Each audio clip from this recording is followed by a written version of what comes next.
Les récifs coralliens, havre de biodiversité, abritent un quart de l'ensemble des espèces marines et offrent des ressources précieuses à des centaines de millions de personnes dans le monde.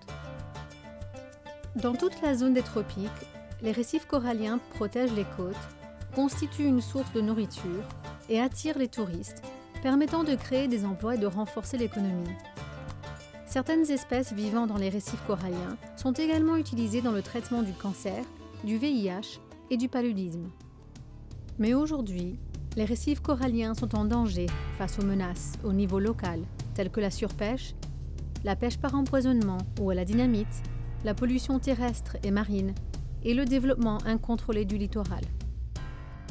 Il y a également des menaces au niveau mondial. L'augmentation des niveaux de dioxyde de carbone dans l'atmosphère entraîne un réchauffement des océans, responsable du blanchissement corallien qui affaiblit et fragilise les récifs. Le dioxyde de carbone produit également une acidification des océans qui bloque la croissance des coraux. L'interaction de ces menaces locales et mondiales fragilise les récifs coralliens mondiaux, pouvant entraîner des maladies et même leur mort. C'est dans ce contexte que l'Institut des ressources mondiales, WRI, et ses partenaires ont publié le rapport Reefs at Risk Revisited. Cette analyse sans précédent au niveau mondial présente les cartes et les données les plus récentes sur les lieux où les récifs coralliens sont touchés aujourd'hui, le coût de ces impacts négatifs et l'intensification future des dangers du fait des changements climatiques. Reefs at Risk Revisited dresse un constat.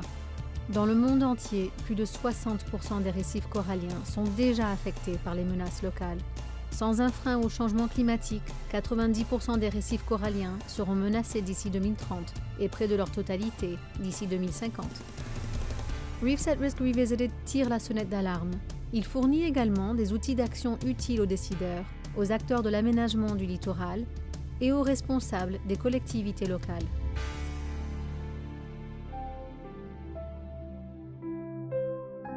Par nature, les récifs coralliens sont résilients. Ils peuvent se rétablir, à condition que nous agissons dès maintenant pour réduire les pressions qu'ils subissent localement. La pêche durable, une réduction de la pollution et une amélioration de la gestion du littoral permettront aux récifs coralliens de gagner du temps. Mais au bout du compte, pour sauver les récifs coralliens, nous devons réduire nos émissions de carbone.